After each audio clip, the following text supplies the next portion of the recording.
We're going to talk about orthonormal bases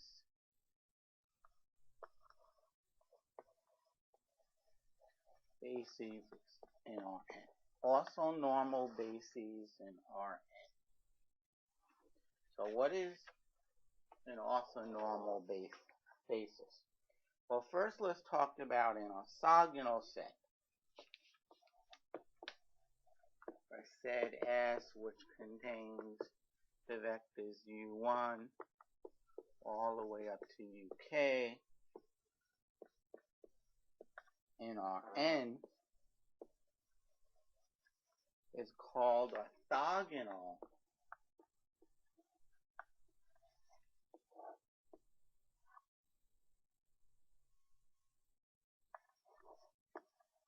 if any two vectors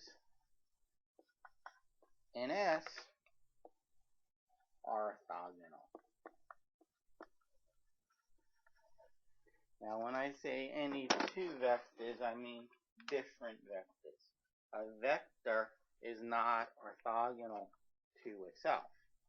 It's parallel, not perpendicular.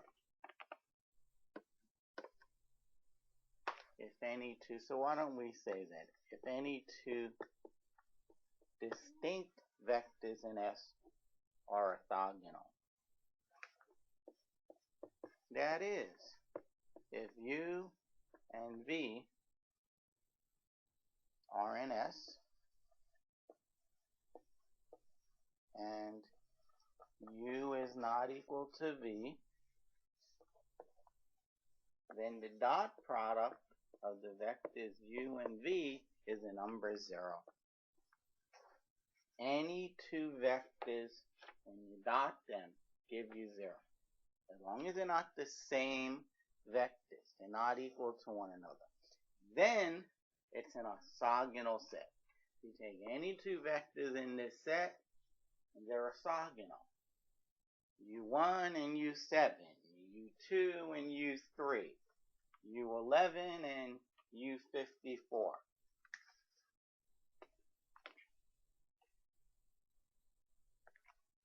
Okay. So now, an definition of an orthonormal set. And orthonormal set is an orthogonal set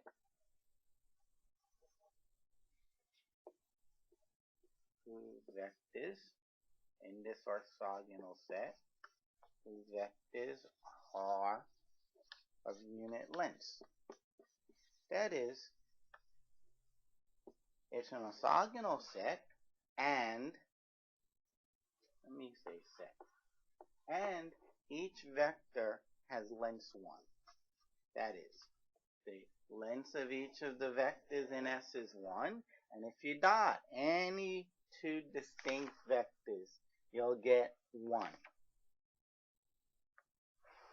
Sorry, you'll get 0. You'll get 0. If you dot any two distinct vectors in here, you will get 0. And the length of each vector is 1. Then you have an orthonormal set.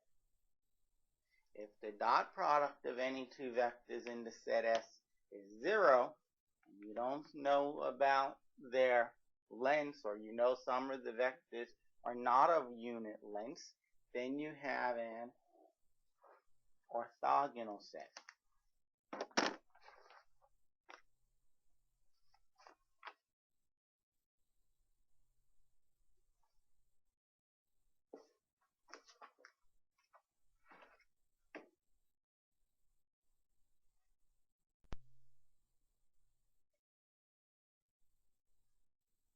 Let us take a look at the given set of vectors. I'll write down some vectors. I'm going to look at them. I'm going to see what we can say about them.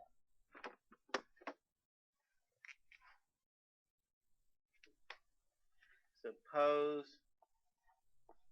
vector 1 is 1, 0, 2, which is in R3, and vector 2 is negative 2, 0, 1, and vector v sub 3 is 0, 1, 0.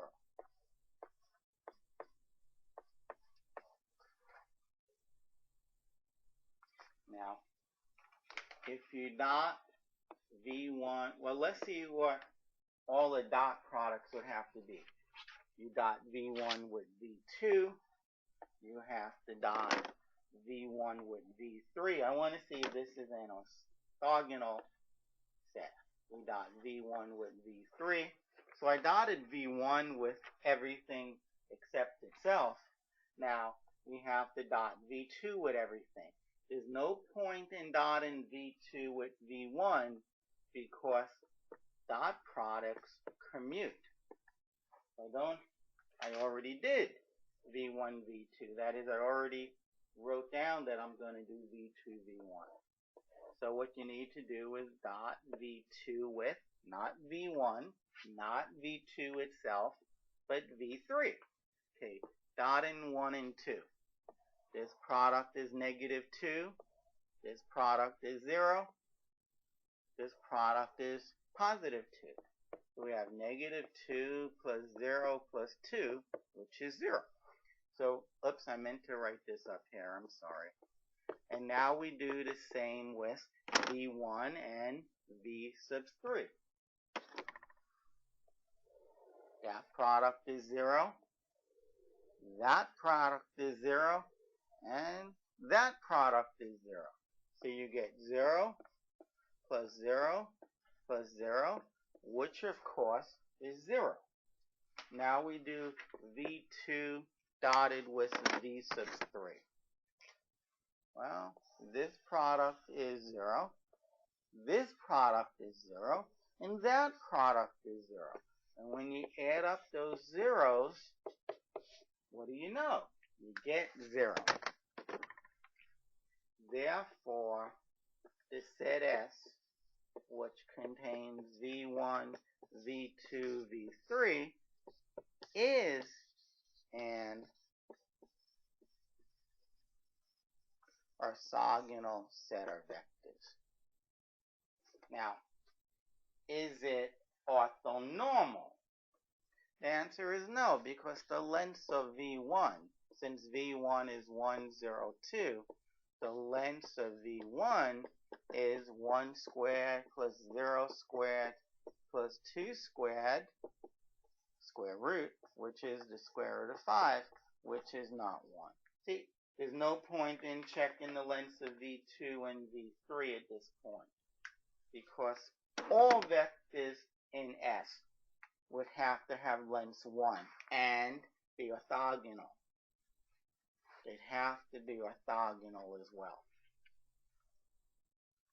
So what might be an orthonormal set? What might be an orthonormal set? That's a reasonable question to ask at this point. Because we saw an orthogonal set of vectors. What about an orthonormal set of vectors? And that's where the natural basis would come in. 1, 0, 0, 0, 0, 1, 0, 0, 0, 0, 1, 0. So this is the natural basis for R4. But let's not even talk about it being a basis.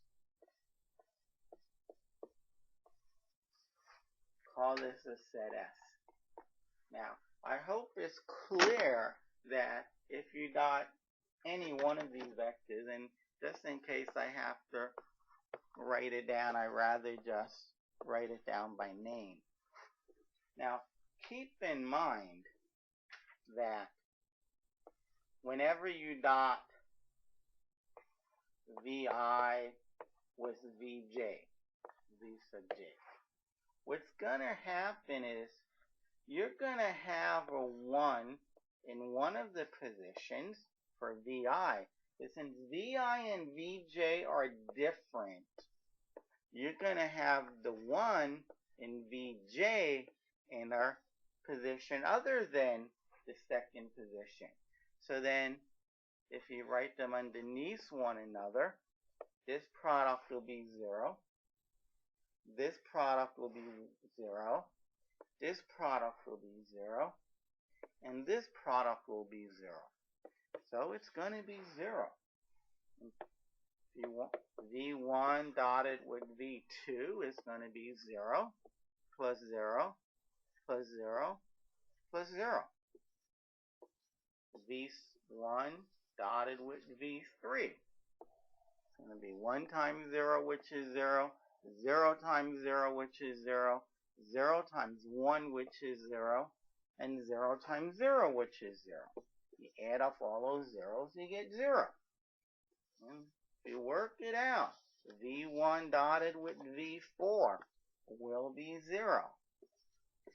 V2 dotted with V3 is 0. V2 dotted with V4 is 0. V3 dotted with V4 is 0.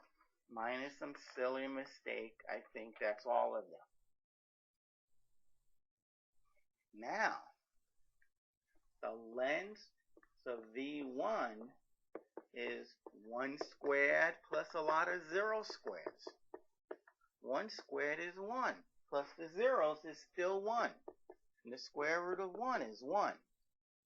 And the length of V2, it's 0 squared plus 1 squared, 0 squared plus 1 squared plus 0 squared plus 0 squared.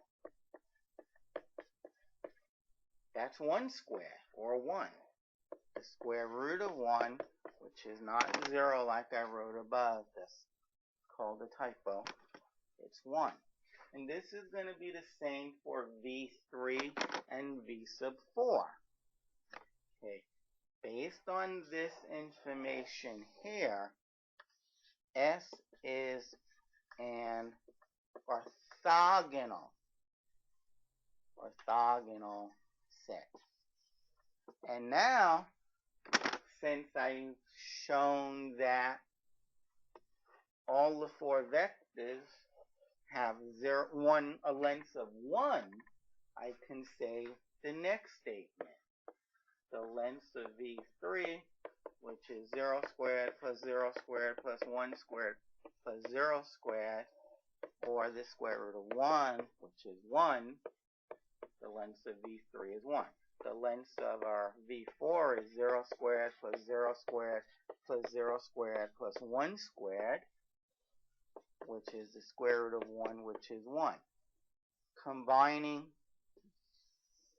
the fact that all the lengths are 1 with the fact that S is orthogonal, we can now say S is an orthonormal set. It's an orthonormal set. So now we're going to prove a neat theorem. It's going to say that if S is an orthogonal set, then S must be linearly independent. If any 2 vectors in S, the dot product is 0, then it's a linearly independent set, which is pretty neat. Okay, so theorem. Let S equal to U1, U2, up to UK be an orthogonal set.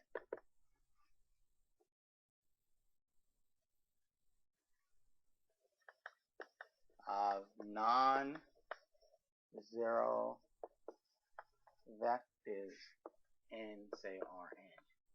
Now, why do I have, okay, well, let me say the conclusion then first. Then S is linearly independent. Okay, now, If S has a zero vector, it's not linearly independent. If S is equal to the set V1, V2, which is a zero vector, and V3. And we proved this already. This set is linearly independent because I can come up with a linear combination of these three vectors that equals the zero vector. I'll take 0 times V1, which is 0 vector.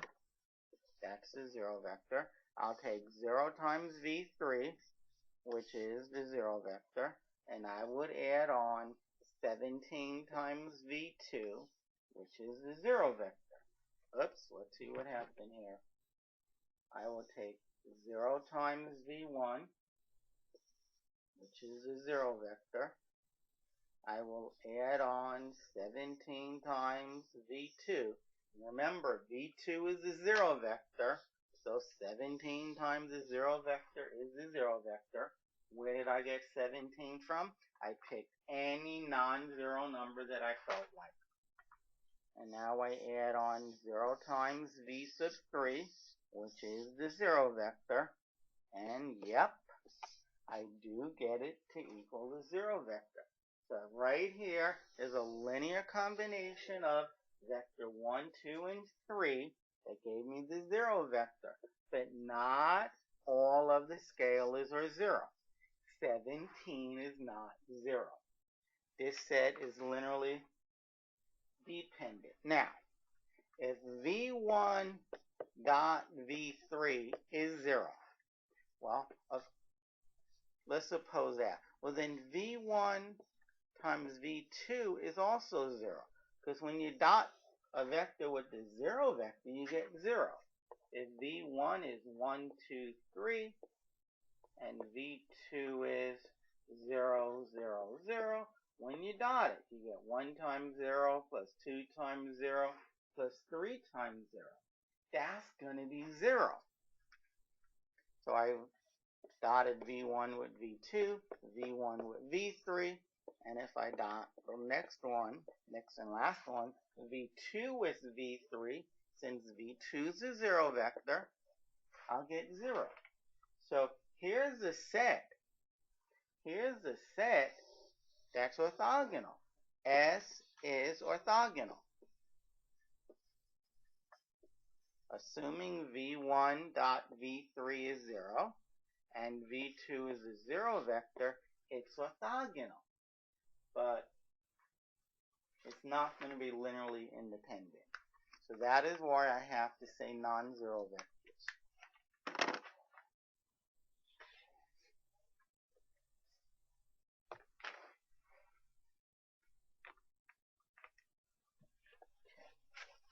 So what I need to show is that a linear combination of the vectors in S, when it equals a 0 vector, then all the vectors all the scalars have to be 0. Okay, that's the definition. I have to show all the scalars are 0. Okay, proof. Consider C1 U1 plus C2 U2 all the way up to plus C sub K to U sub K. And that equals to the 0 vector. I need to show that C1, C2 up to CK is 0.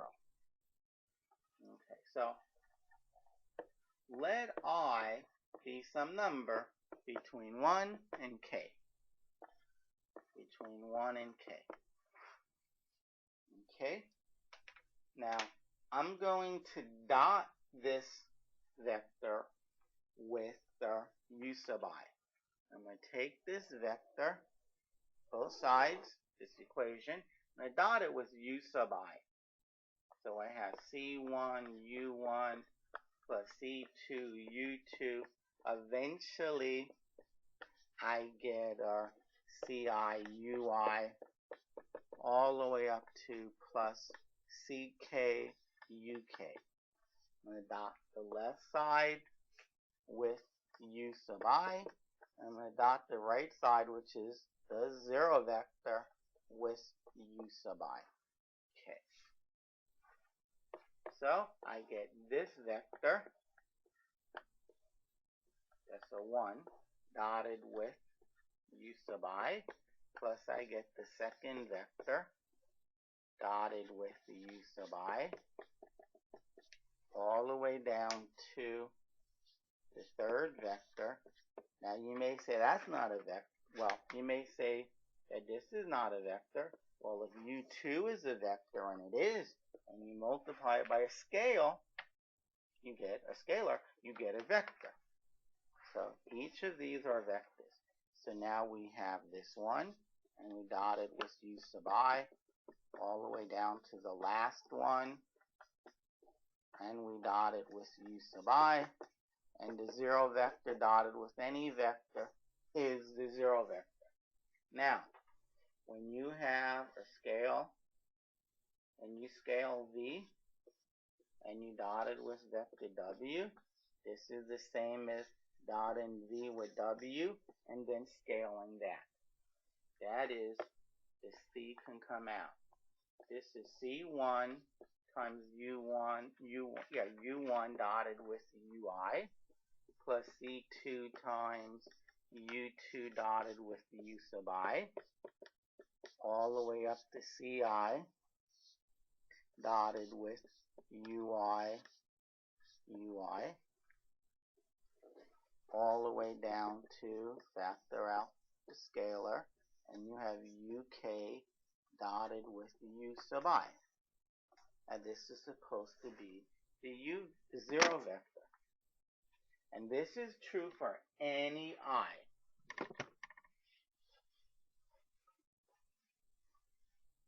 This is true for, well, let me say it very carefully. Let me recopy this first. Oh.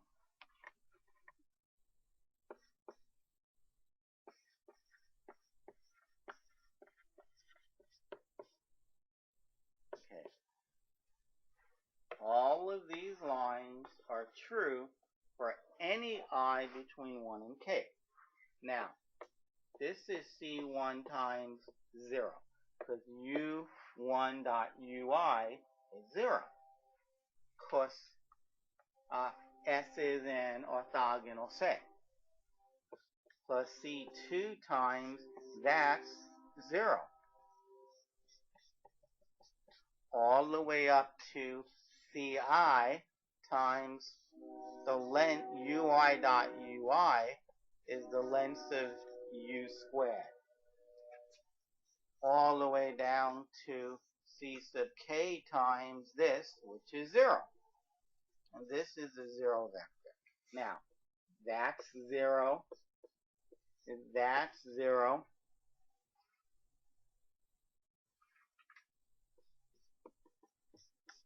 All the way down to CI UI squared. And I do have one little typo. All the way up to CK times 0 is 0. And my typo is CK times 0 is not the 0, is 0. Okay, so where's my mistake? Okay. When you dot this, you don't get the 0 vector, you get the numbers 0. Again, if you have, so we're looking at this. If you have 0, 0, 0, say in R3, and you dot it with 7, 2, 1 in R3, you get 0. You get 0 plus 0 plus 0. When you dot, you get a real number. You just get the real number 0. So this equals 0. Well, all of these add up to 0, plus all of these add up to 0. So the whole left sum adds up to this. Okay, let me write that on top. So when you add up the left-hand side, what you get is CI times the length of CI squared. That's the left side. You get C sub I times the length of U sub I squared. And this equals the right-hand side, which is 0. Now, here's where you have to think a little bit. UI is not the 0 vector. Remember, we said that S contains U1, U2 up to UK. In particular, it contains UI, but none of the vectors are 0. So if UI is not 0, the length of UI is not 0. Well, if CI times not 0 is equal to 0, that implies that CI equals 0. But remember now, everything we did below this line, which includes the line on top, is true for all I between 1 and k. That is, C1 equals C2, all the way up to C sub k equals 0. Oh, you mean that this linear combination that we said equaled the 0 vector implied that all the scalars were 0? Well, that implies S is a linearly independent set, which is what we wanted to prove. And we did. Excellent. We proved it.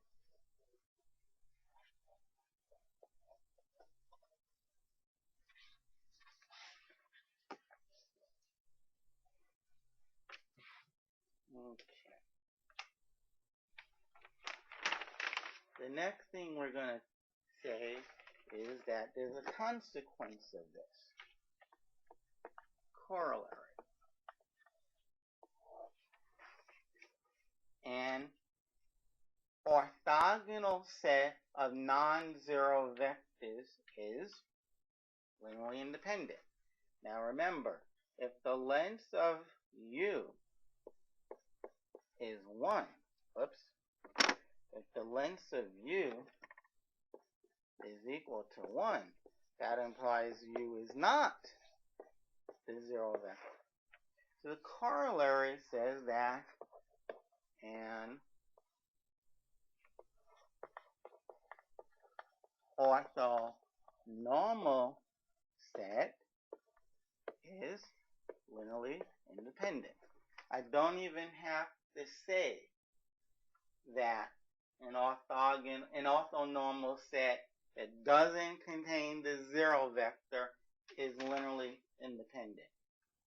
An orthonormal set is an orthogonal set.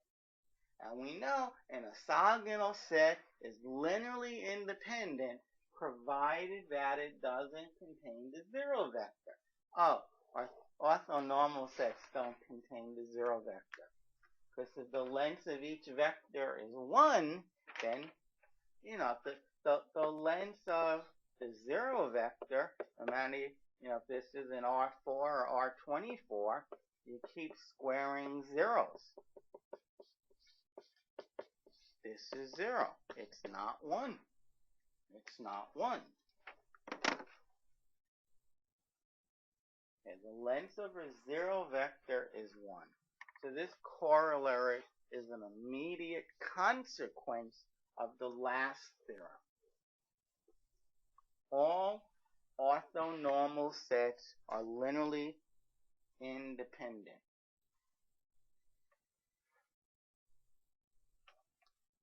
Okay, now let's talk about orthogonal and orthonormal bases.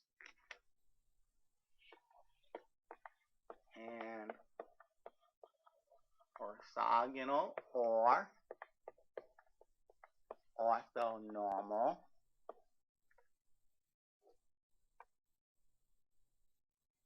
basis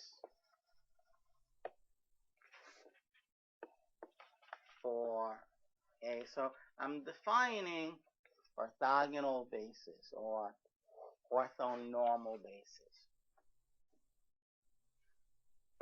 for a vector space. V is a basis for V that is an orthogonal set. Remember, basis is a set. An orthogonal basis for a vector space V is the basis for V that is an orthogonal set or an orthonormal set. If you have a basis for V, that means you have a set of vectors that is the basis for V. And the basis happens to be orthogonal. Then you have an orthogonal basis. If the basis for V that you have happens to be an orthonormal set, then you have an orthonormal basis. Okay, just two more definitions to throw in to the list of definitions. The list goes on and on.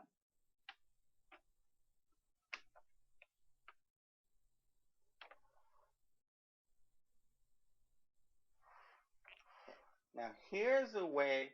So let's suppose we have an orthogonal or orthonormal basis theorem. Let S equal to U1, U2, up to UK be, and we'll call it orthonormal, be an orthonormal basis for, I'll call it R sub n. That means it should have, the basis should have n elements. We'll call it U1 through U sub n.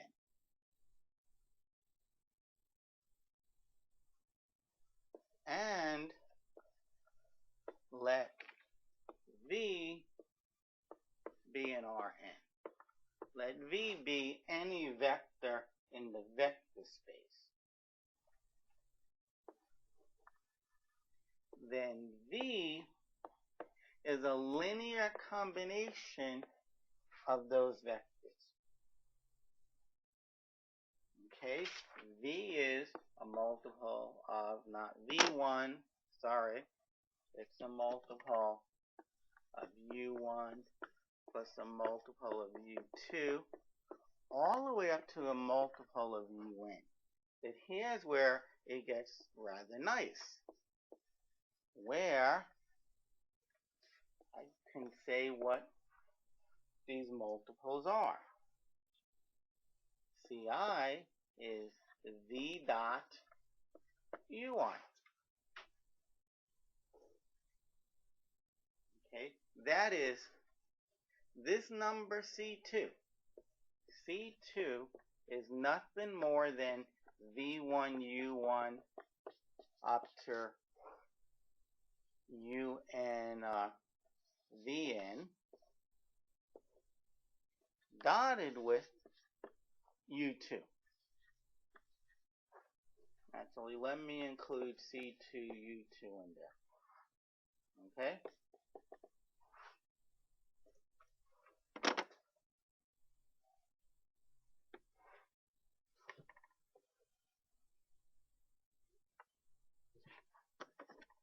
That is C sub 2 is equal to C1 V1 plus C2 V2. And of course, those should be U's. I'm so sorry.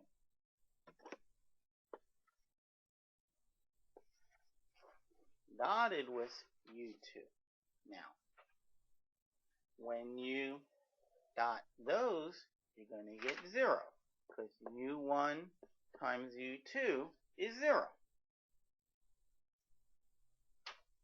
When you dot this one, you're going to get C2.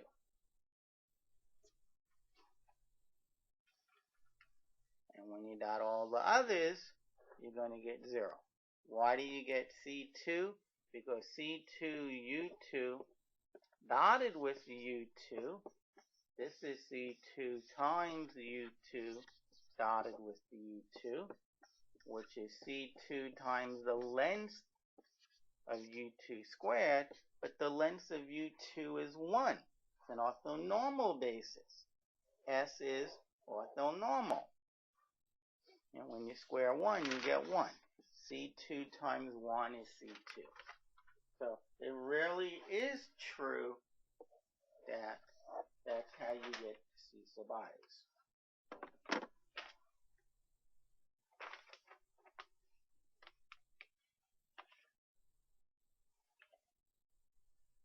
So let us do a numerical example.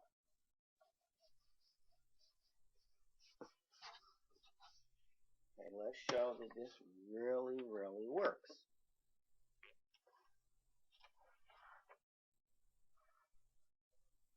Who knows, maybe it doesn't work.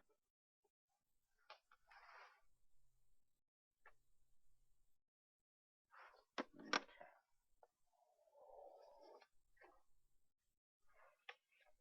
How about we let U1 equal to 2/3, negative 2/3, 1/3. U2 is 2/3, 1/3, negative 2/3. And U sub 3 is 1/3, 2/3, 2/3. And let us call this the set S.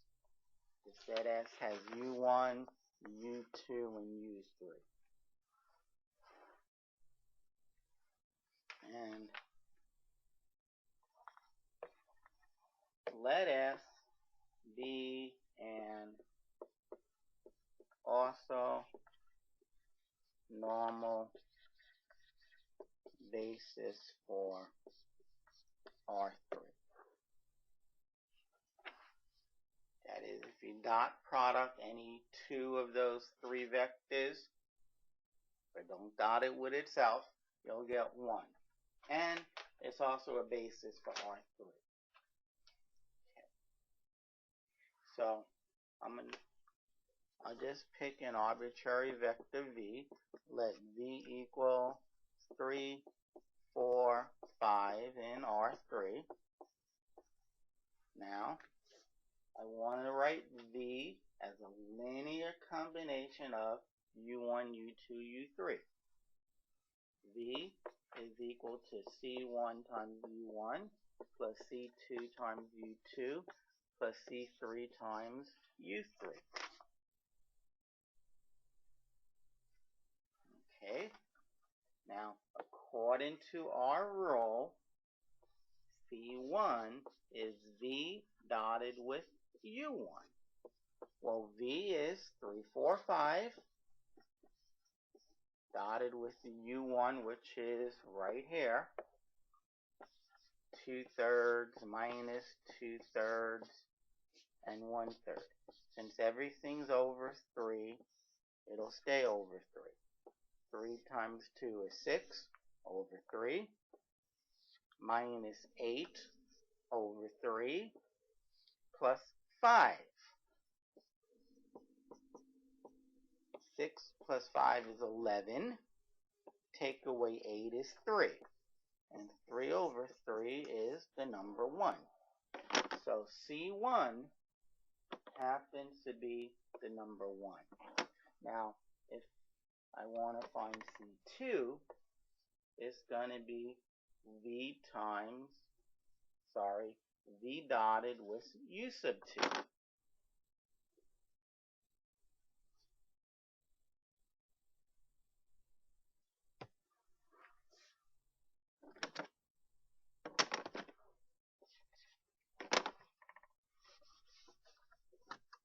V dotted with U sub 2.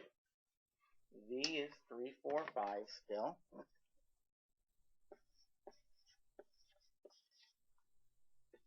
V is 3, 4, 5, and I dotted with U2, which is 2/3, 1/3, negative 2/3, and everything's over 3.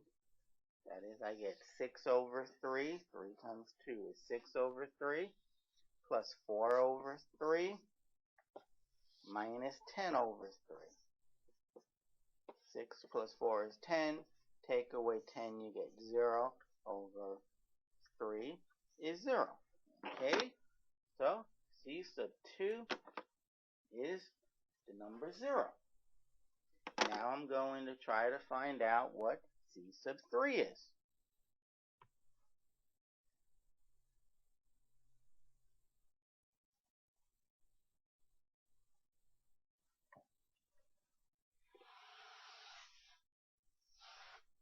Let us find out what C sub 3 is.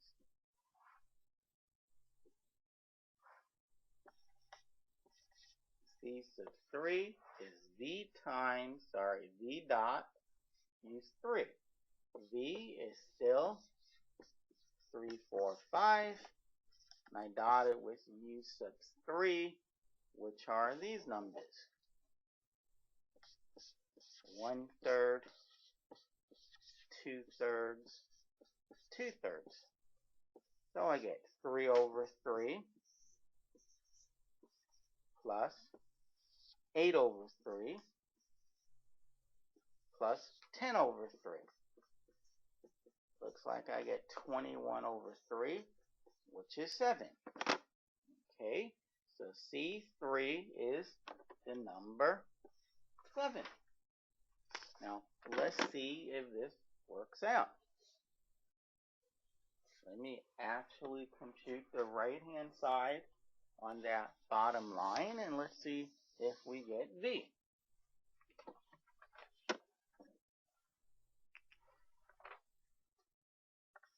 Okay, I do 1 times U, 1, which is 2/3 minus 2/3, 1/3, plus, and I can write down 0 times U2, but it's going to be 0, 0, 0.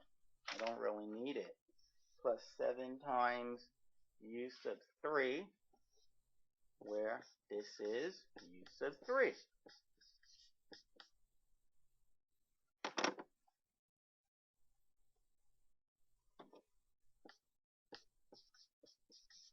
Okay, let's do the scalar multiplication first. 1 times this vector, of course, is that vector. 2/3, negative 2/3, 1/3, plus 7 times this vector. 7 times the third is 7/3, 14/3, and again 14/3. Now, when I add these, 2/3 plus 7/3 is 9/3, which is 3. Negative 2/3 plus 14/3 is 12/3, which is 4. And 1/3 plus 14/3 is 15/3. Oops, what's going on here? Sorry about that. You have 7 times U sub 3. Now I'll do the multiplication. 1 times this vector is just that vector. 2/3, negative 2/3, comma, 1/3, plus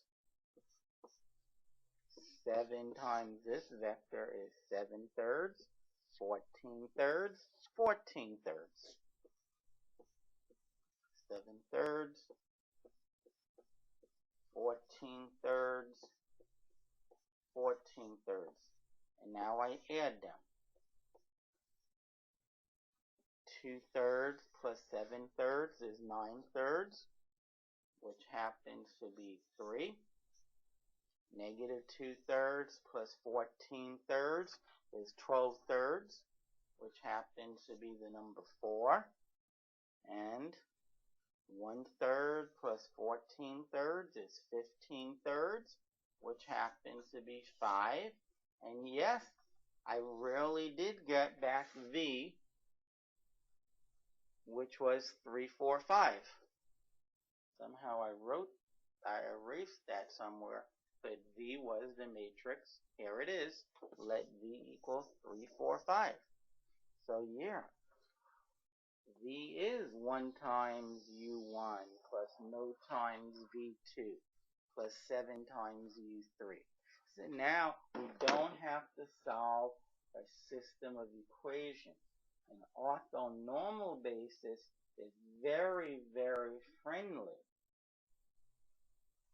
Now, for the record, if you have an orthogonal basis instead of orthonormal, we'll just normalize each of those vectors. That is, take U1 and divide it, don't need 2 lines, divide it by the length of U1. And, I don't know, call it V1. Now this set, V1, V2, up to Vn, call it S prime. This will be an orthonormal basis. Dividing each vector by the length will not make this basis vector, this set are, okay, S is a basis for Rn. Dividing each vector in S by any number will not, other than 0, will not affect that it's a basis.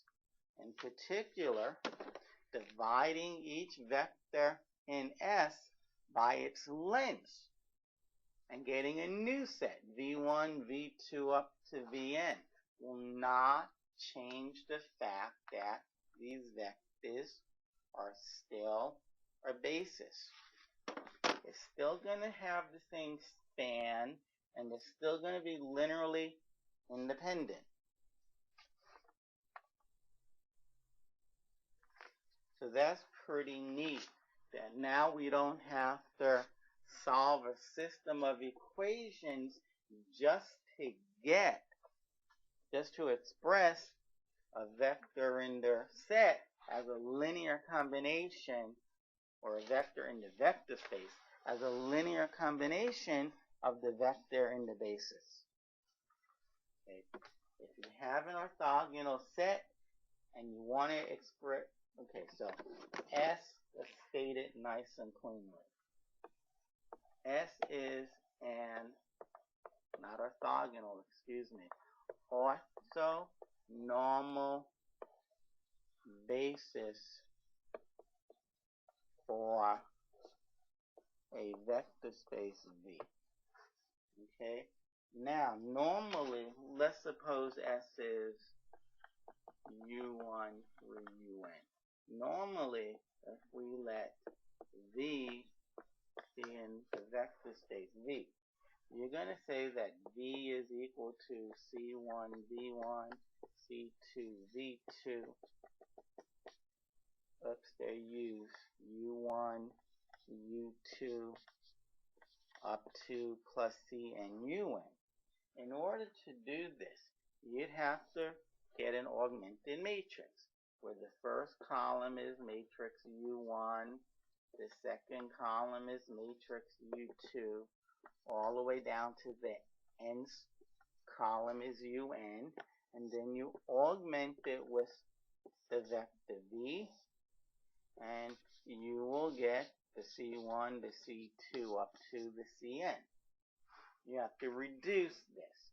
You have to reduce this to, you have to reduce it. But now, you don't need to do that, because we have that C1 is equal to U dot, or C sub I is V dot U sub I for all i's between 1 up to and including n.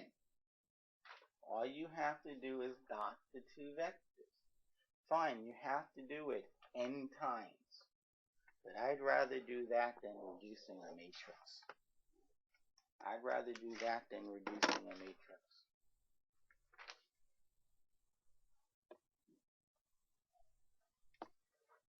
So that's pretty neat that, if you have an orthogonal base, an orthonormal basis for a vector space V, any vector in V you can write as a linear combination. You can write it as a linear combination using the vectors in their orthonormal set, basis set, but you don't have to solve a system of equations to find those values. So now you might be, wow, that really makes life easier. How do I find an orthonormal basis for a vector space? Hence, the Gram-Schmidt process. It's actually GRAM. The Gram-Schmidt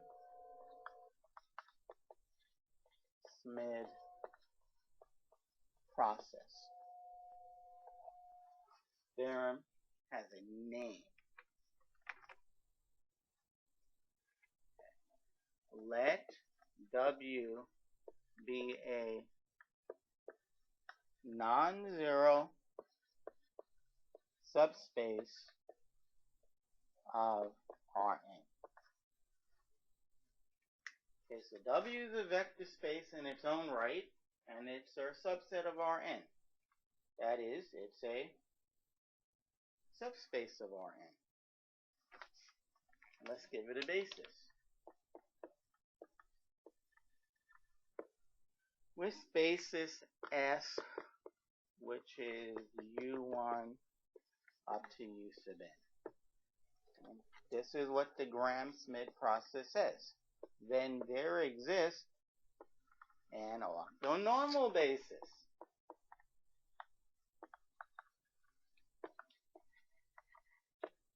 Call it T, which has W1 through Wn for W.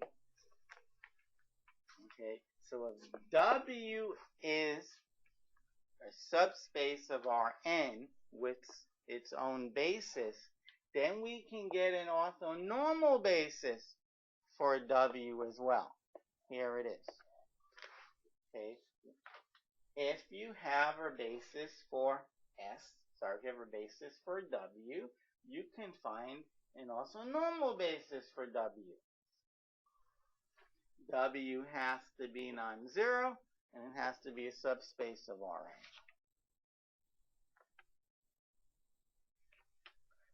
Now, let me put the process to find this basis T. You're given a basis S, and you want to find an orthonormal basis T. And it's not the friendliest procedure or process, but it's manageable. So let's talk about the Gram-Schmidt process.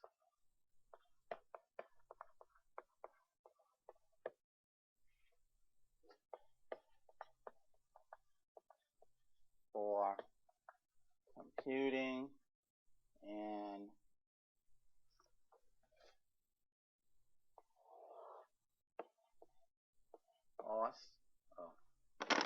spelled it wrong.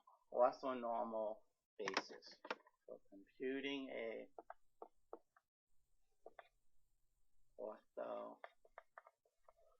orthonormal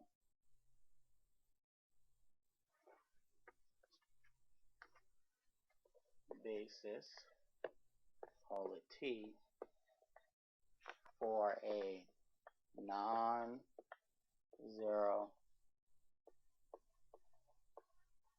subspace W of Rn. A subspace of Rn.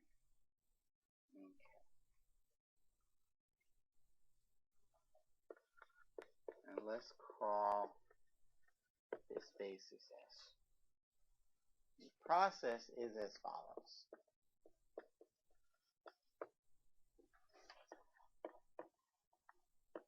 Step 1.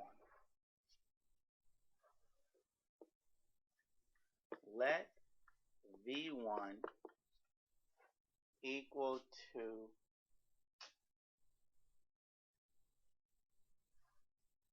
U1.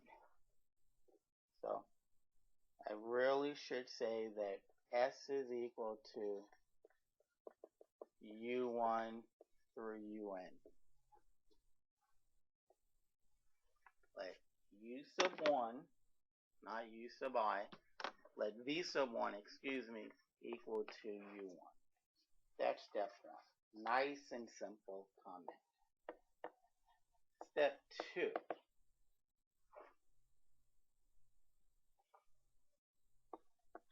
You compute V2, V3, up to V sub n, one at a time. One at a time by the following. V sub I is equal to U sub I minus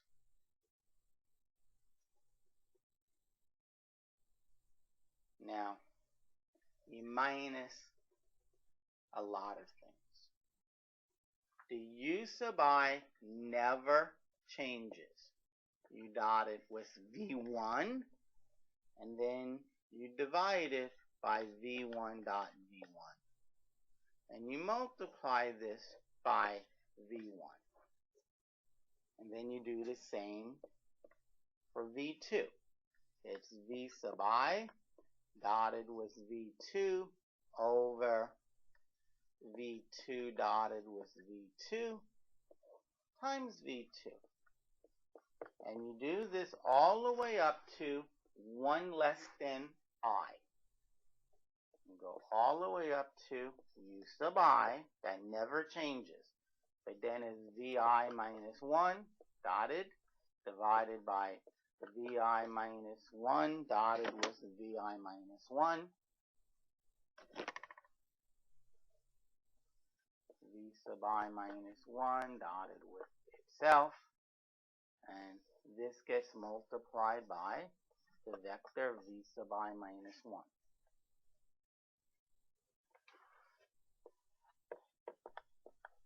Step 3 is let Wi be, now up to now, after we compute step 2, we have V1, V2, V3 up to Vn. That is an orthogonal set. So what we want to do to make it orthonormal is we take each V sub I and we divide it by its length.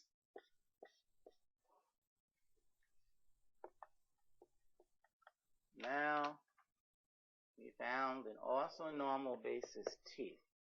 Now T equals to W1, W2 up to Wn is an orthonormal basis for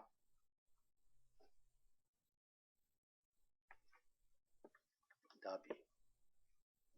I was hoping I was able to leave these steps on the board, but it looks like I'm not going to have enough space. So this is the steps. Write it down. Let's follow them via an example. I will try, to be honest, to write it up on top.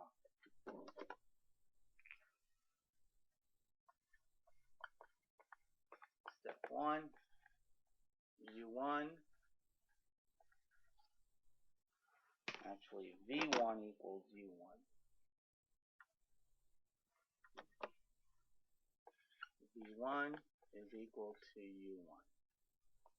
That's step 2. Step 1.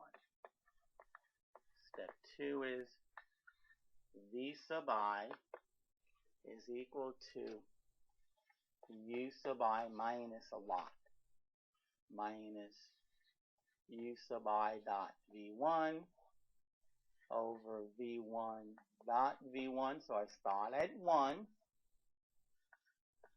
and I go all the way up to 1 less than I. But u sub I stays the same. I do v sub I minus 1.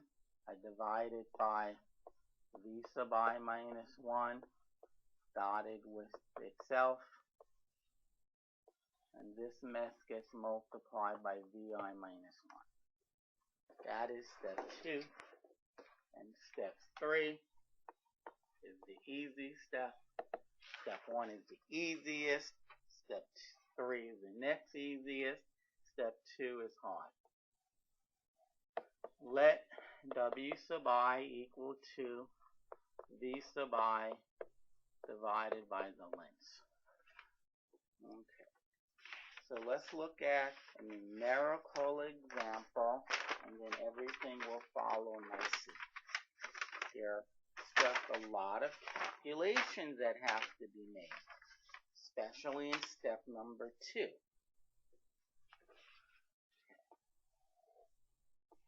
So let S equal to the set U1, which is 1, 1, 1, U2, which is, say, negative 1, 0, negative 1, and U sub 3, which is negative 1, 2, 3.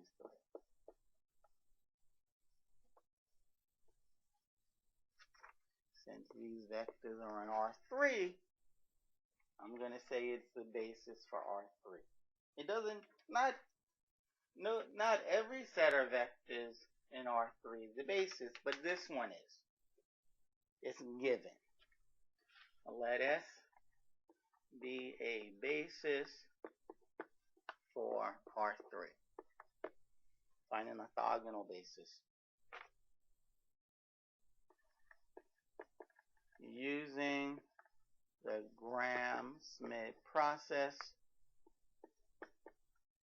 find an orthonormal basis for R3.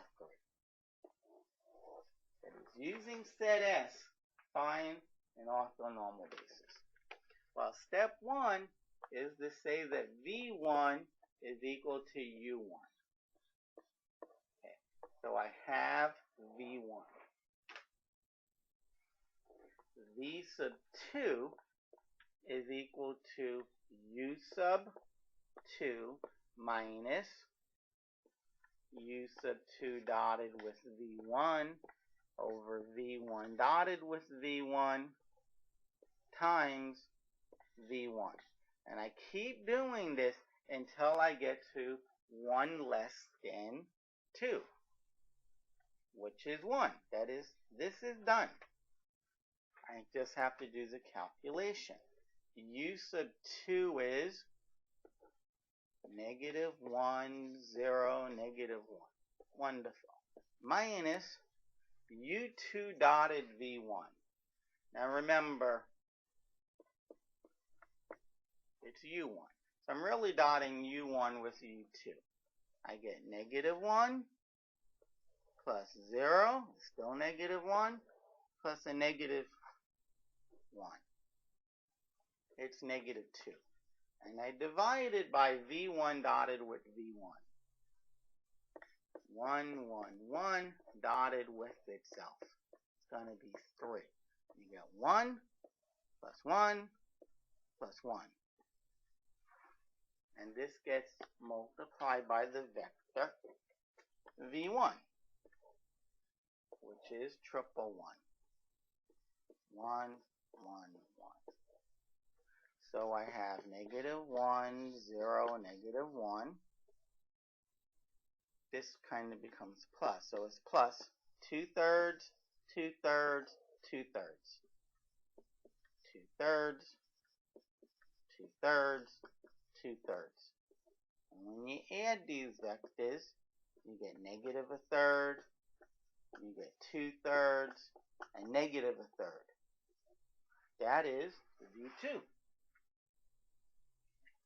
Just to save some space, I'm going to write V2 up here. So I need to erase my work. V sub 2 is negative a third, 2/3, negative a third. Now, if you want to be smart, you should, and you do want to be smart. Remember, V1, V2, and V3 are supposed to be an orthogonal set. That is, V1 dotted with V2 better be 0.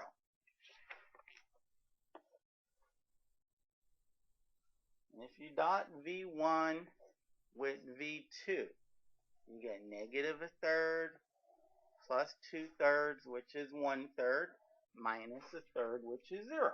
Okay? So it looks like I didn't make a mistake. Could I have made a mistake? Maybe. Maybe. If I didn't get the dot product to be 0, then there's no doubt about it. I made a mistake. If the dot product was not 0, then there's no question about it. I made a mistake. It's really good to know if you made a mistake. Okay. So I have V1 and I have V2. Now V3, the subscript is 3. So it's U3 minus a sum. Always going to be U3. U3 dotted with V1, dotted 1, divided by V1 dotted with V1. And I multiply this by V1. Plus, I keep going until I get 1 less than 3, which is 2. That is, all these 1s are now going to become 2. But that stays the same. U3 dotted with V2 over V2 dotted with V2 times V sub 2. Okay, this is what I need to calculate. So V sub 3 is U3, which is right here, negative 1, 2, 3, negative 1, 2, 3, minus U3 dotted with U1. I'll write down U3, negative 1, 2, 3. I dot it with V1, which is 1, 1, 1, which is going to be 4. Make sure you agree with that. So U3 dotted with V1 is 4, and U1 dotted with V1 dotted with itself. I've already done that. It's 3. And this gets multiplied by V1 itself. V1 is 111. Okay, plus U3 dotted with V2. This is U3, and I dotted with V2, which is negative a third. Let me use more space, please.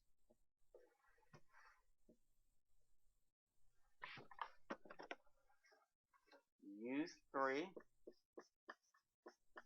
dotted with V sub 2, which is negative a third, 2/3, negative a third. So everything's over 3. I have plus a third, that is plus 1, plus 4/3, minus 3/3. The numerator is 2, 2/3. So U3 dot V2 is 2/3. And I divide that by U2 dotted with itself.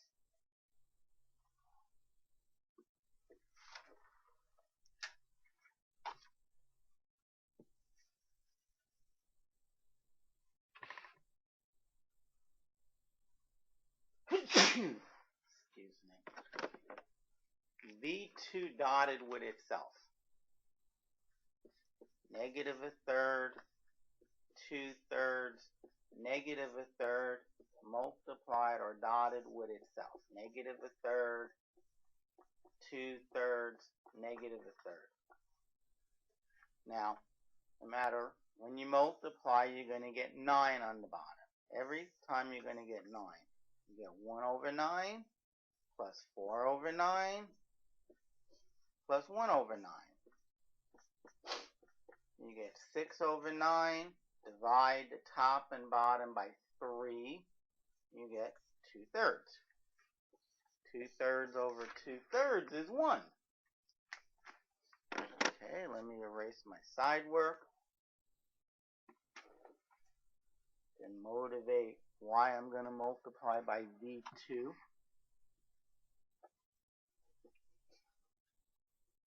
Okay, so far, what we just did was we calculated this.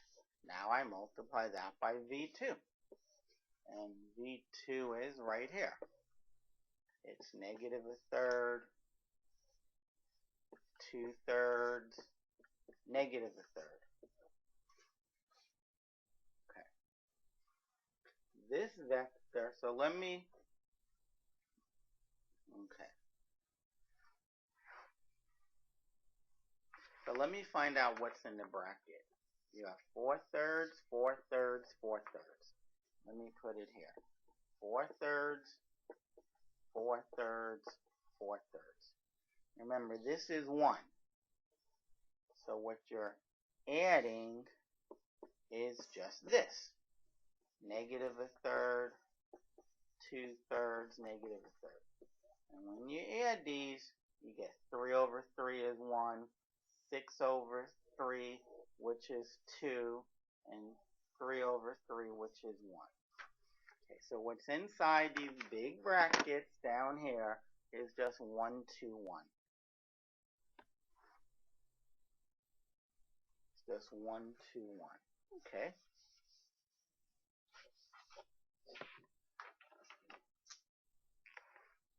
Minus 1, 2, 1. Okay, minus 1, 2, 1. Negative 1 minus 1, negative 2. 2 minus 2 is 0. 3 minus 1, 2. So that's V3. So I have V1, I have V2, and I have V3. Let me write V3 up here. It's negative 2, 0, 2. Now, I don't know why I didn't point it out with V2. But remember, we're going to play with the scales anyways of these vectors. I could have just said, you know what, let's call V2 negative 1, 3, sorry, negative 1, 2, 3. That is, I could have ignored the denominators. I could have just ignored the denominators. But for some reason, I didn't. Just like in V2, sorry, just like in V3, let me erase this so you know where V3 is, the bottom right. V3 is negative 2, 0, 2. What I'm going to do is simplify this a little bit now. Just make the numbers smaller so when I divide by the lengths.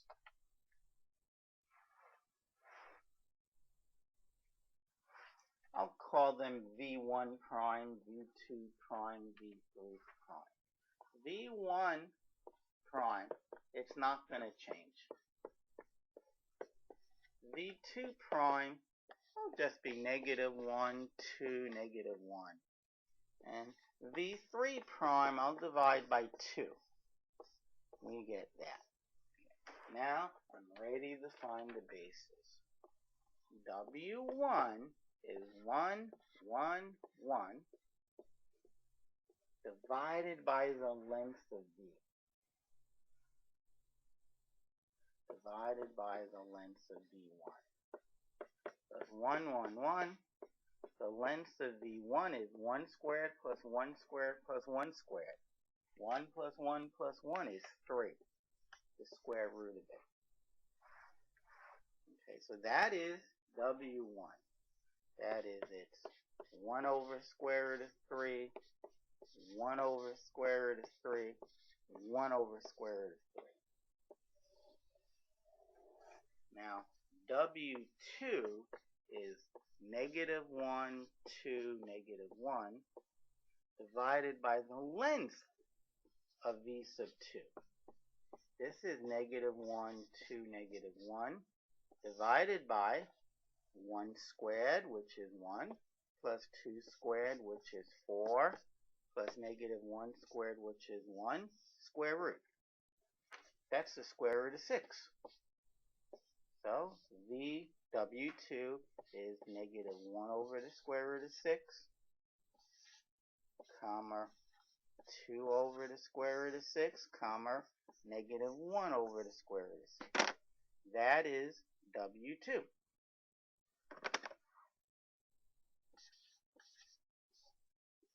Now let's try to sneak in W3 here.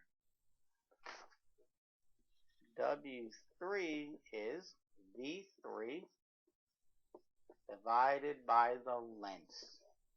Square negative 1 plus square 0 plus square 1. That's the square root of 2.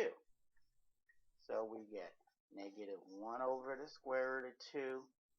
0 over the square root of 2 is 0. And now you get 1 over square root of 2.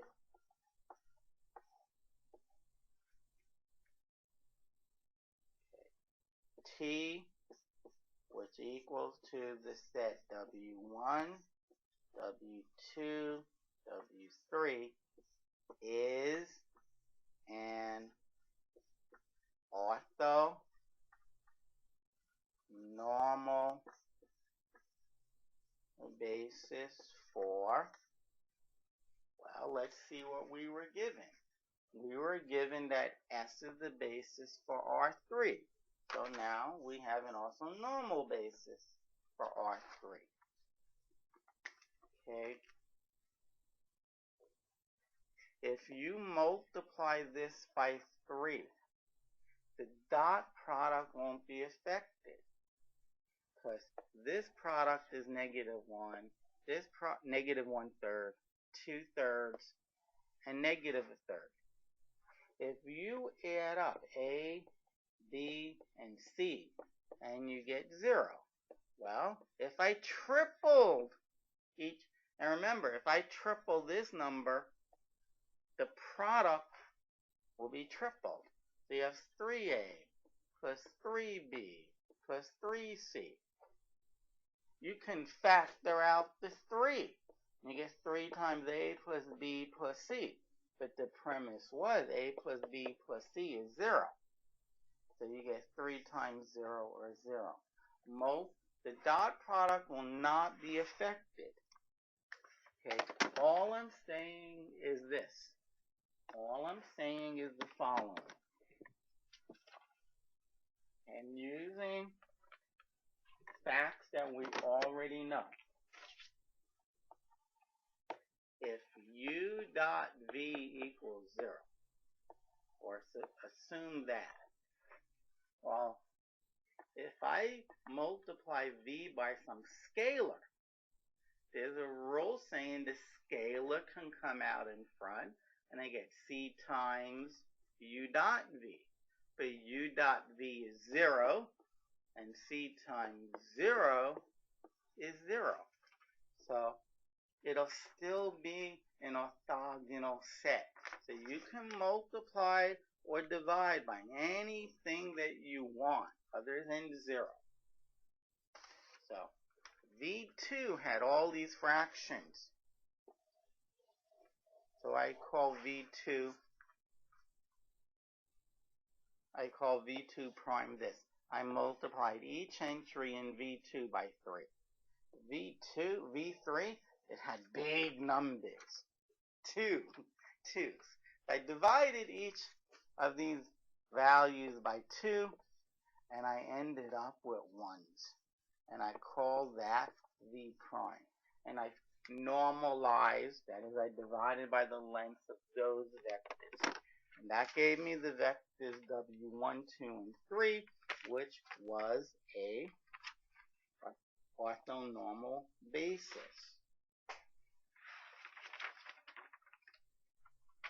Okay.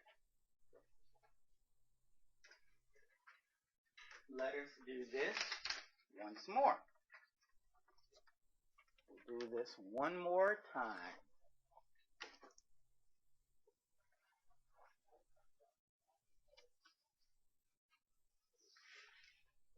I'll give you a basis for some vector space, Rn, and I'll ask you to find, using the Gram-Schmidt process, to find an orthonormal basis.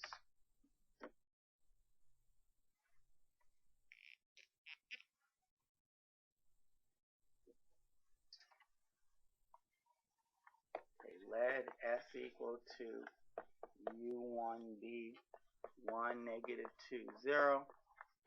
U sub 2 equals negative 1, 0, 0. And U sub 3 equal triple 1. Let this be a basis for R, not R2, but rather R3.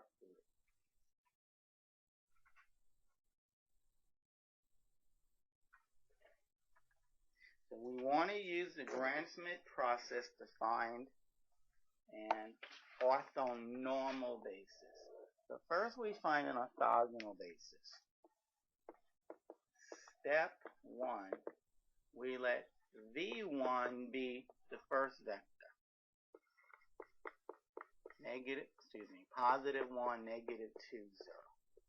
Okay, so we have V sub 1. Now, we need to find V2 and V3.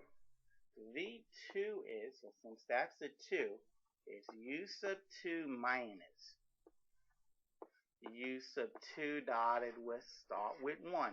V1 over V1 dotted with V1 times V1.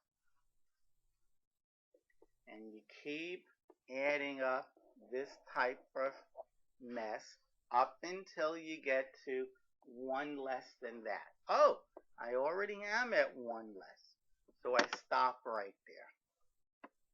Okay, U2 is negative 1, 0, 0 minus U2 dotted with U1. U2 dotted with V1. This is U2, and I dotted with V1. 1, negative 2, 0. I get negative 1 plus 0 plus 0. I get negative 1. And I divide this by V1 dotted with V1. 1, negative 2, 0, dotted with itself. Looks like I'm going to get 5. 1 plus 4 is 5 plus 0. So I get negative 1/5 times V1. V1 is 1, negative 2, 0. 1, negative 2, 0. So up here, I'll try to sneak in all of these. V1 is 1, negative 2, 0. I already said that. V1 is this. So now for V2, it's negative 1, 0, 0. This becomes plus a 5th times 1 is a 5th.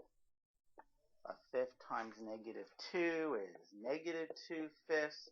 And a 5th times 0 is 0. When I add these, I get negative 4/5. And 0 plus those numbers will stay those numbers. And this is V2. But I'm going to call V2. I can multiply each number by 5. And I get this. Call it V prime. And then I can divide by 2. Call it V double prime. divide by 2. I'll divide by negative 2 even. I get 2, 1, 0. But I'll still call it V2. V2 is 2, 1, 0. Okay. Now I am going to put all my energy into finding V sub 3.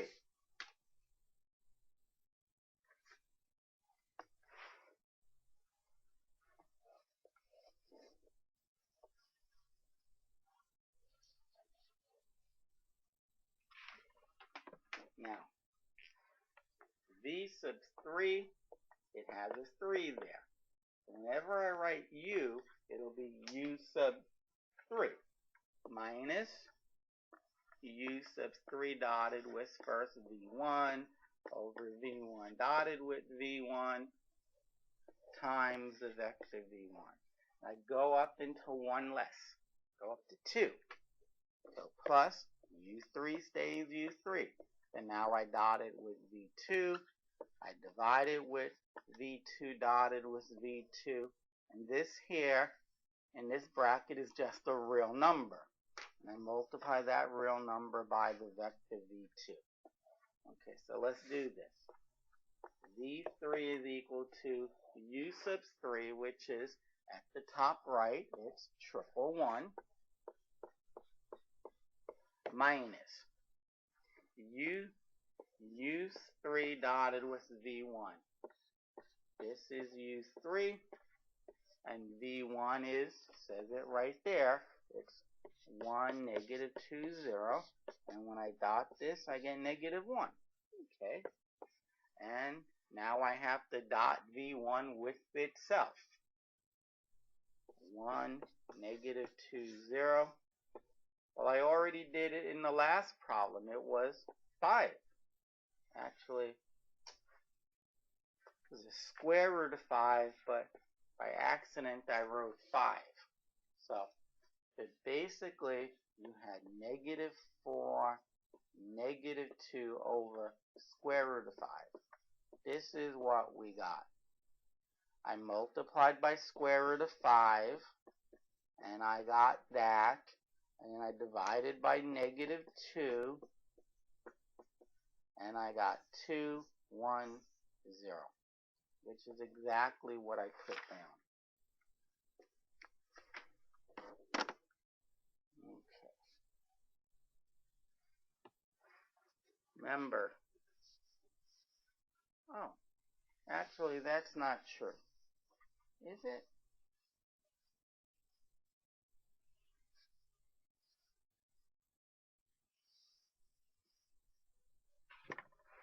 I thought V1 dotted with V1 would be the length of V1 squared.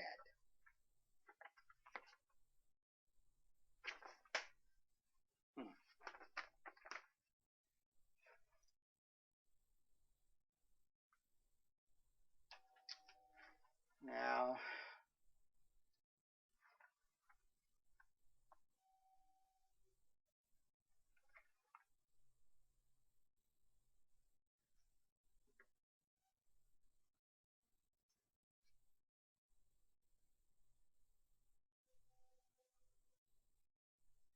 what is bothering me?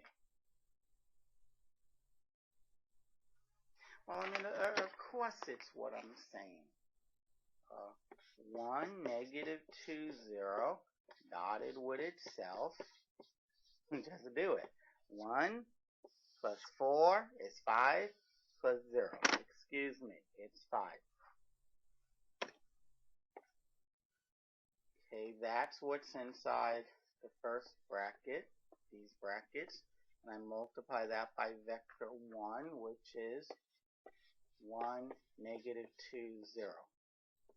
Plus, now I need to do U3 dotted with V sub 2. U sub 3 is 111, and I dot this with V2, which is 210, and I get 2 plus 1 is 3. 2 plus 1 is 3, plus 0 is 3. On the bottom, I get V2 dotted with itself. 2, 1, 0 dotted with itself happens to be 5 as well. 4 plus 1 is 5 plus 0. And I multiply that by V sub 2, which is 2, 1, 0. Close the bracket. So we do our arithmetic and we'll be okay.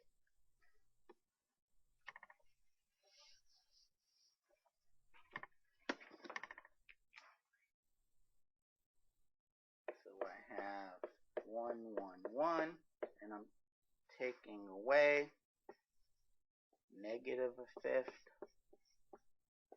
2/5. I'm adding 2/5. Positive 2/5, 0. Plus 6/5, 3/5, and 0. Okay, let's do the arithmetic inside the big brackets. Negative a fifth plus 6/5 is 5/5 or 1. 2/5 plus 3/5 is 5/5 or 1. And we're adding 0 and 0, which is 0. And now I do 1 take away 1. 1 take away 1. 1 take away 0 is 1. This is V3. Okay.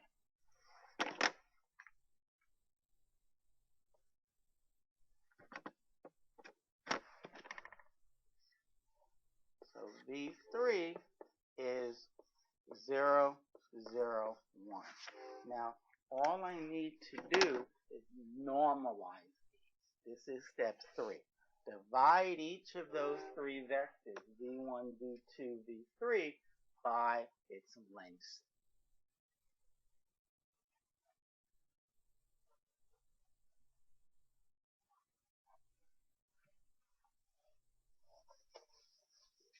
And call the resultant vectors W1, W2, W3. Now, if you notice, the dot product of any 2 of those vectors will be 0. V1 dotted with V2 is 0. V1 dotted with V3 is 0. And V2 dot V3 is 0. So W1 is V1 divided by the length. 1 squared is 1 plus 2 squared is 4 plus 0 squared is 0. You add those numbers, you get 5, the square root of 5. 1 over square root of 5, negative 2 over, the square root of 5, 0. That is W1. W2 is found the same way. W2 is V2, 2, 1, 0, divided by the length of V2. 2 squared is 4, 1 squared is 1, 0 squared is 0, dividing by the square root of 5. 4 plus 1 plus 0 is 5. So you have 2 over the square root of 5, that 2 over square root of 5, 1 over the square root of 5, and lastly 0 over square root of 5, which is 0. And W3 is just 0, 0, 1. Why? Because the length of V3, the length of this vector, is 0 squared plus 0 squared plus 1 squared square root, which is 0 plus 0 plus 1 square root. That sum is 1, and the square root of 1 is 1. That is V3 already was of length 1. So the answer is T equals the vector W1, which is this vector. After all, it says it equals W1.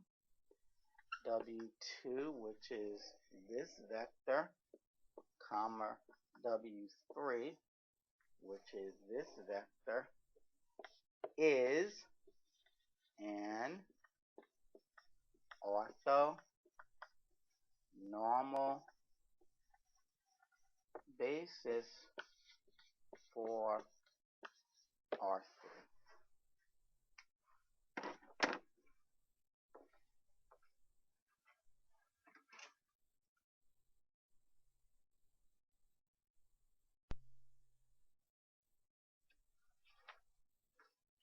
Okay, on to their theoretical exercises. Suppose you have a set of vectors in Rn. Suppose you have u1, u2, up to un, including the vector v. And let them be vectors in Rn. Okay. You want to show the following. Show that if v is orthogonal to u1, u2 up to un, u1, u2 up to un, then v is orthogonal to the span. Then v is orthogonal to every vector in the span of u1, u2 up to un. So we're saying that v is orthogonal to everything in the span. So to prove that, we take something in the span. Let W equal to a linear combination of these vectors. After all, that's what makes up the span. And I want to see if V dot W is 0. But V dot W is V dot W. That is, W can be written this way.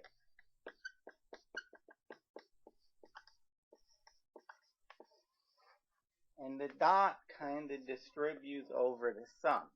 That is, this is V dot C1U1 plus V dot C2U2 all the way up to V dot CNVN. Sorry, UN. Now the C's can come out in front of their dot product. That is, you can just do V dot U1 and multiply that by C1. And C2 times V dot U2 all the way up to C sub n V dot UN. And this is where it all comes together, because U is orthogonal to C1. That is, V is orthogonal to U1, excuse me. So the dot product is 0 plus C2.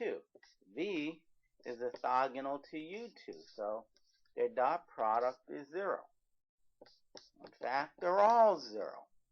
V dot UN is 0, so you get Cn times 0, and C1 times 0 is 0, and C2 times 0 is 0, etc., all the way down to Cn times 0 is 0.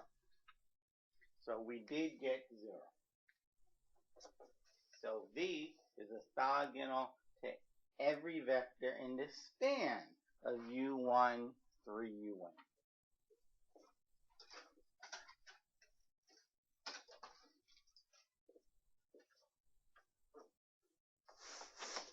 Okay, let's try the next one.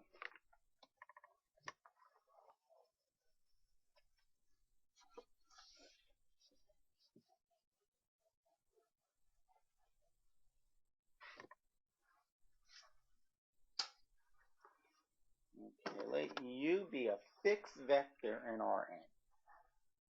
It's just one vector in Rn. Let U be a fixed vector in R sub n. Show that the set of all vectors in Rn that are orthogonal to U is a subspace. Show that the set of vectors in Rn, set of vectors in Rn that are orthogonal to U form a subspace of Rn. So we need to, since Rn is a vector space, and the set of vectors that are orthogonal to U are in R is a subset of Rn, we just need to show closure under addition and closure under multiplication.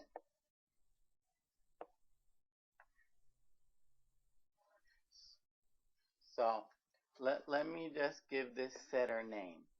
This set T of vectors in Rn that are orthogonal. Let V and W be in T.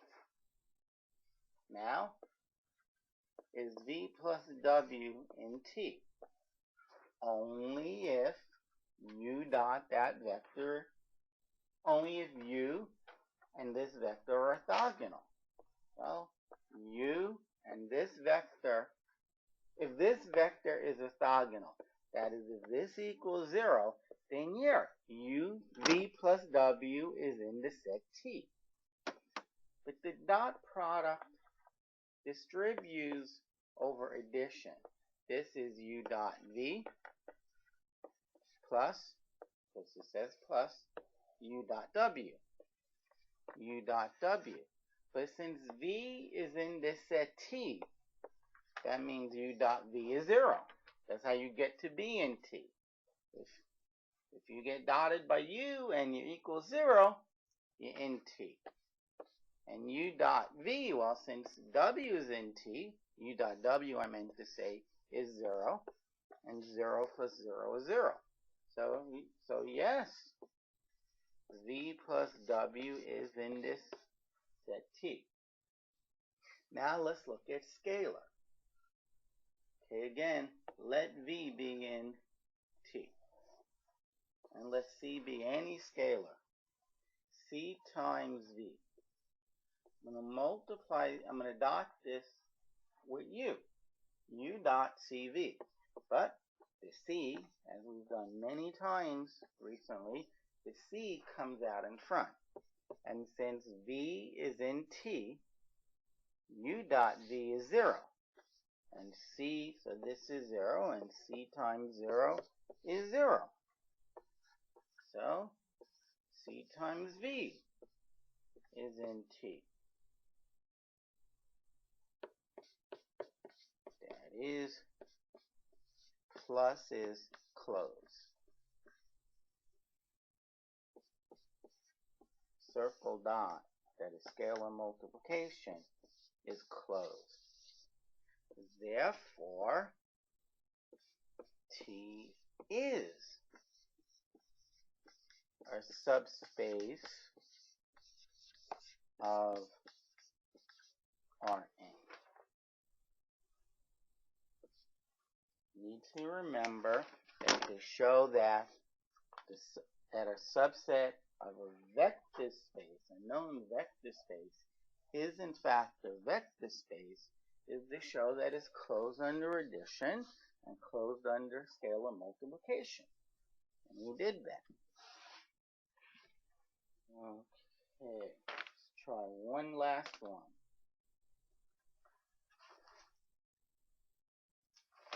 And this is a pretty neat problem. going to have an orthogonal basis of Rn. We're going to split it up into two portions.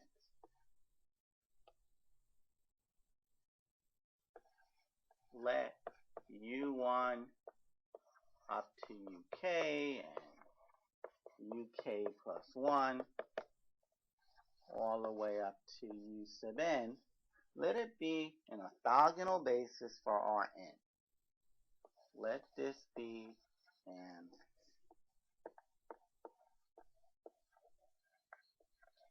orthogonal basis for Rn.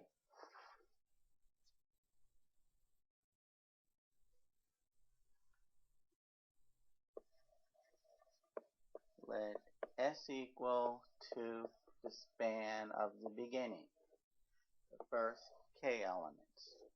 Let S equal to the span of U1 through UK, and T is equal to the span of the second half. Let T equal to the span of UK plus 1, UK plus 2, all the way up to U sub n.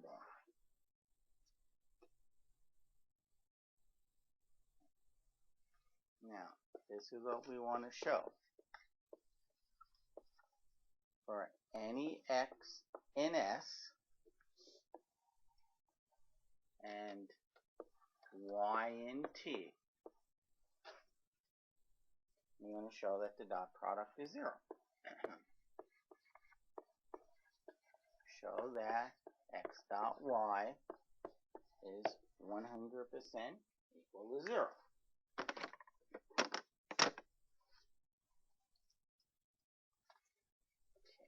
Now, if x is in S, then x is in whatever S equals. That is the span of that. So, little x is equal to, since it's in the span of U1 through UK, little x is a multiple of U1 plus a multiple of U2, all the way up to a multiple of U sub k, ck, uk. And likewise, and y is, I'll continue with the c's.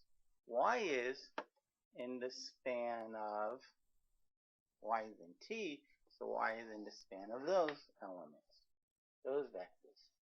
We'll call the subscript ck plus 1 times uk plus 1 plus ck plus 2 times uk plus 2 all the way up to cn un. So I want to show that x dot y is 0. Well, x dot y is equal to x, and that is x dotted with y. It's C1 U1 plus CU U2 all the way up to CK UK dotted with y, which is CK plus 1, UK plus 1, all the way down to CN UN. Okay. So now is where the mess comes into play. We can distribute. I can multiply, I can dot C1U1 with all of these vectors in here. So I get C1U1 dotted with CK plus 1, UK plus 1, all the way down to CN UN. Plus, same thing with C2U2. C2U2, it can be dotted with CK plus 1, UK plus 1, all the way down to Cn Un, etc., all the way down to Ck Uk being dotted with all of this, namely Ck plus 1, Uk plus 1, all the way down to C sub n, U sub n. Okay, now let's just look at this first one. This is C1U1 dotted with the first vector, Ck plus 1, Uk plus 1, all the way down to Cu1 dotted with the last vector, C1U1 dotted with CNUN, plus C2U2 dotted with the first vector, Ck plus 1, Ck plus 1, Uk plus 1, all the way down to C2U2 dotted with the last vector, C2U2 dotted with CNUN, and then continuing all the way down to CKUK dotted with the first vector, Ck plus 1, Uk plus 1, all the way down to CKUK dotted with CNUN, CKUK dotted with CNUN. Now remember, we have an orthogonal basis. This vector is orthogonal. That is, any two vectors, the dot product is 0. Okay, so I'm going to come to the very top. I'm going to factor out each and every scalar. And then I'll be dotting two vectors each and every time. That is, let's see, in this dot product, I can factor out the C1 Ck plus 1, and I will be dotting U1 with Uk plus 1. Okay, plus all the way down to this one.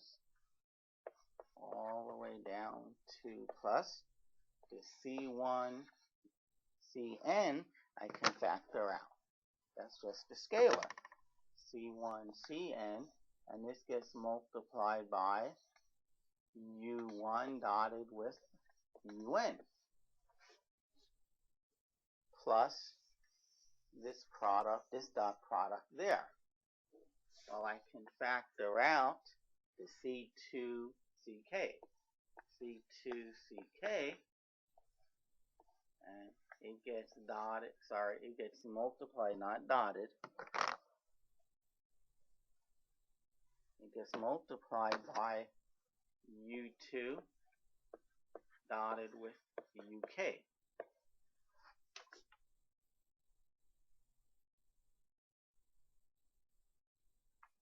Actually, K plus 1 is, excuse me.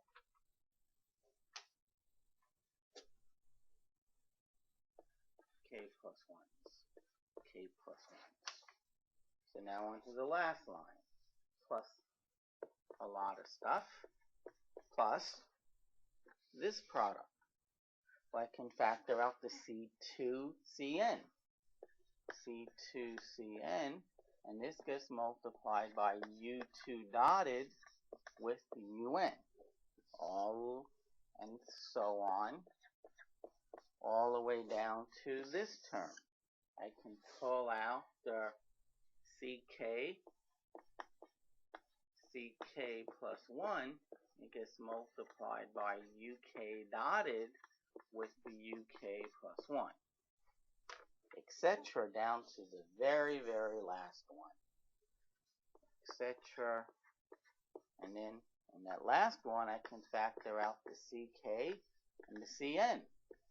And I am left with, it gets multiplied by, that is, UK dotted with U sub N. And I'm going to kill myself because none of what I just said came out. So, unfortunately, I'm going to redo this one.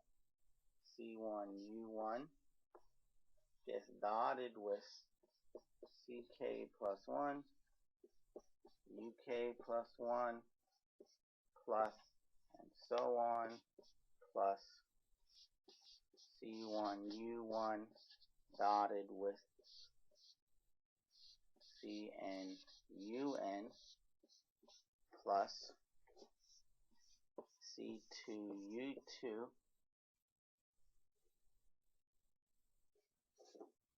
dotted with CK plus 1 UK plus 1 plus etc. plus C2U2 dotted with, sorry, not dotted with, am I saying that? Dotted with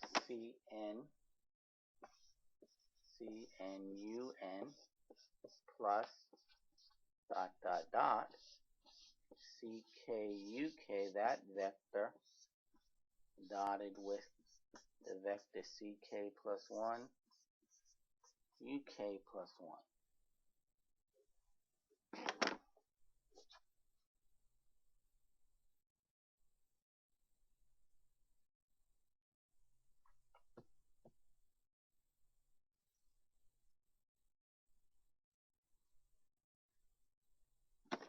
Dot dot dot all the way down to CK UK dotted with CNUN.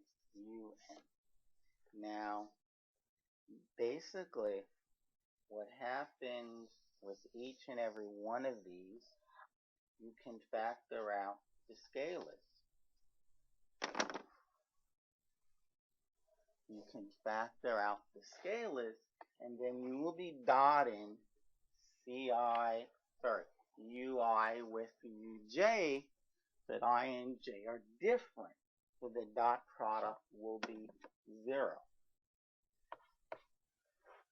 Like I said, let's use a different color.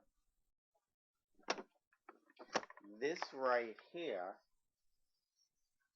this is nothing more than C1 CK plus 1 times U1 dotted with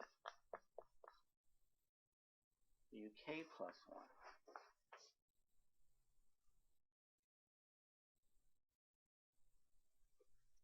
Plus dot dot dot plus that one. So plus dot dot dot plus, I can factor out the C1 CN in that dot product. C1 CN times U1 dotted with UN plus this mess here. C2U2 dotted with CK plus 1 UK plus 1. Well, I can factor out the scalars, C2 CK plus 1. And that gets multiplied by U2 dot UK plus 1. Plus dot dot dot and so on, plus now this one right here. You can factor out the C2CN. C2CN, whatever that product is, gets multiplied by the dot product of u2 and u sub n.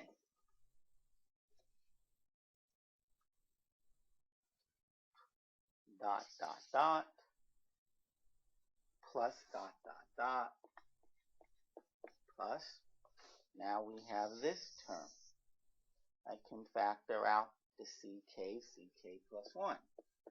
ck plus 1. And that product of real numbers gets multiplied by uk dot uk plus 1. Plus dot, dot, dot. And finally, the last term. I can pull out the constant ckcn, and it gets multiplied by u sub k dotted with u sub n. Just a lot of factoring. And now, it all comes together. Hope you understood up to here. But the rest is actually not bad at all. Let me first erase this.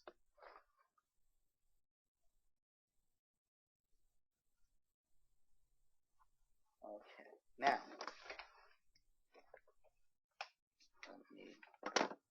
this is a clear erase my board, I forgot. Now, what happens is, remember, since we had the set u1 up to uk, up to uk plus 1, all the way up to un. That is, u1 through un is orthogonal. If you dot any two distinct vectors, you get 0. Well, these subscripts are different, so this is 0. u1 dot un, that's 0. Only u1 dot u1 will not be 0. These subscripts are different. This is 0. This is 0. This is 0.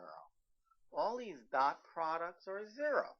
So what we have is this scalar times 0, the number 0, which is 0, plus dot, dot, dot, that is what it says there, plus this scalar times 0. Well, that's 0, plus this scalar times 0, well, that's 0, plus dot, dot, dot. This scalar times 0 is 0, plus dot, dot, dot. This is some real number times 0 is 0, plus dot, dot, dot. Some real number times 0 is 0. You add up all those zeros, you get 0. Just like I said we would get it. I said that x dot y would be 0. This finishes the section on orthogonal bases in Rn.